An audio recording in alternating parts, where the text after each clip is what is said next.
All right. Welcome to Thursday's 5 for 5 devotion.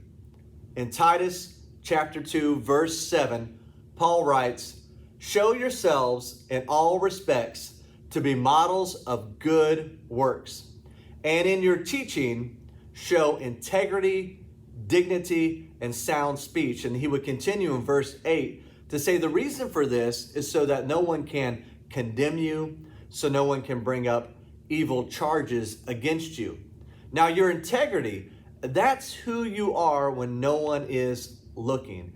If you are a person of integrity, then you have certain moral principles that you live by no matter what. This is who you are, no matter what company you are around or who you are with. Your dignity, that is if you are someone who is worthy of respect.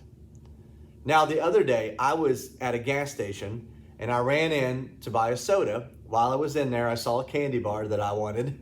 So I took the candy bar and the soda up to the cash register, and the lady said, okay, it's gonna be $3.47. So I gave her a $5 bill, and she said with her mouth, it'll be $1.53 and change. But she handed me $2 and the change. And so I looked at the $2, and it could have been really easy just to take the $2 and stick it in my wallet. She wasn't paying attention. But I reached back over and I said, here, you gave me $1 too much. She said, no, I didn't. I said, yes, you did. You said it was just $1.53 back. And she said, oh, okay, thank you. Now, I wasn't willing to give up my integrity for $1. But I have known people who will give up their integrity for not a lot of money, which is crazy to me because you can't even take money with you when you die. So why give up your integrity for that? I had a friend in high school who went to a different church than I did, but we were both believers in Jesus.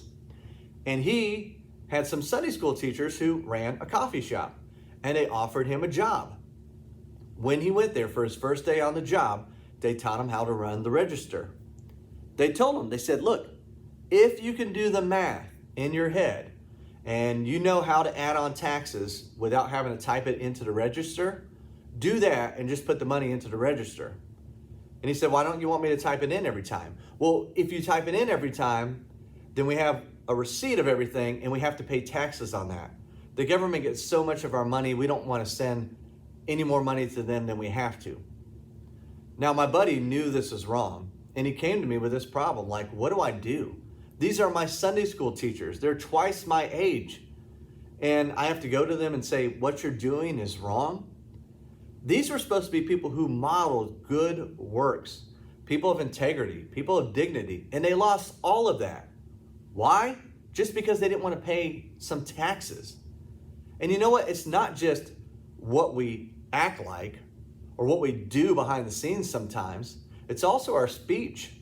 In Luke 6:45, Jesus says, out of the abundance of your heart, the mouth speaks. And eventually, who you really are will come out in what you say.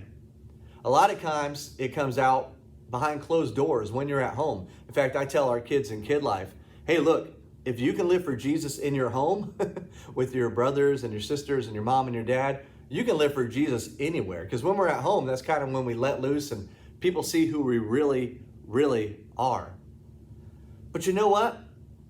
We should always live as if Jesus is right there in the same room with us every time. And guess what?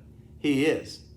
I've met a lot of people who they will act one way when they're at church or when they're around church people, and then a total another different way when they're not. And it's like, why do you want to live two different lives? I mean, first of all, don't you have a healthy fear and respect of Jesus, of God, to know that he's always there, that you want to live to please him? But also, aren't you tired of living two lives? Just live one life for Jesus. And here's the truth. If you believe in Jesus, you are the church. So you're always at church. So no matter where you go, that's who you should be. You shouldn't be two people. You should be one person who lives a righteous life for Jesus. I hope today you can do that. And I hope today is great for you. See ya.